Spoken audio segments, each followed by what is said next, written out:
আমাদের ইচ্ছাশক্তি আর আকাঙ্ক্ষার কোনো শেষ নেই। জন্মের পর থেকে শুরু করে মৃত্যুর আগ পর্যন্ত আমরা কিছু চাইতেই থাকি, আরও কিছু, আরও ভালো কিছু। কিন্তু কেন? আসুন আজ এই প্রশ্নের উত্তর জানার চেষ্টা করি।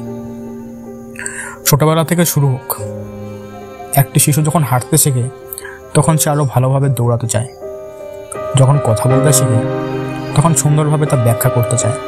তারপর খেলনা থেকে শুরু করে বড় হয়ে গাড়ি, বাড়ি, সফলতা, আমাদের চাওয়ার দিন দিন বেড়েই চলে। এই চাওয়ার পেছনের মূল কারণ কি? আমাদের মস্তিষ্কই হচ্ছে এর প্রধান কারণ।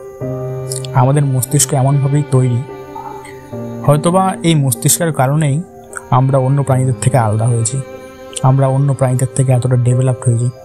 কিন্তু এটা অনেক সময় একটি সমস্যার কারণ হয়ে ওঠে। একটি লক্ষ্য পূরণ হলে আমাদের মস্তিষ্ক আরও অন্য লক্ষ্যের দিকে চলে যায়। বরং আমরা এমনভাবে ভাবতে পারি এটাই মানুষের স্বাভাবিক প্রবৃত্তি, অগ্রসর হওয়া, নতুন কিছু করা আর ভালো কিছু পাওয়ার চেষ্টা করা। কিন্তু সমস্যা তখন হয় যখন আমরা বুঝতে পারি না কোন আকাঙ্ক্ষা আমাদের জন্য সত্যিই প্রয়োজনীয় আর কোনটি শুধুই একটা অদ্যম চাহিদা।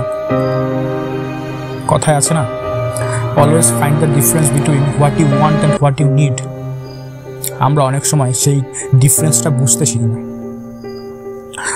আমরা সুখী হতে চাই, সুখকে সবসময় ভবিষ্যতে খুঁজি।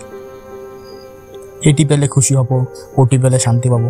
কিন্তু সুখকে কি সত্যিই ভবিষ্যতে খোঁজা সম্ভব, নাকি সুখকে আমাদের বর্তমানে খুঁজতে হবে?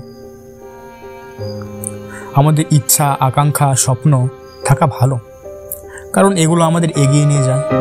কিন্তু সেগুলি যদি আমাদের কষ্টের কারণ হয়ে যায় তাহলে সেটা আমাদের জন্য একটা অভিশাপ। তাই আমরা যা চাই সেটার গুরুত্ব শিখতে হবে, প্রতিটা মুহূর্ত উপভোগ করতে শিখতে হবে। সফলতা, ভালোবাসা, শান্তি এইসব আমাদের প্রয়োজন, কিন্তু এগুলো পেতে গিয়ে যদি জীবনটাকে ক্লান্তিময় করে তুলি আমরা, তাহলে সেখানেই আমাদের থামতে হবে।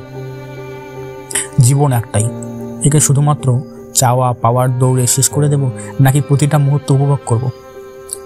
সিদ্ধান্ত একান্তই আপনার নিজের।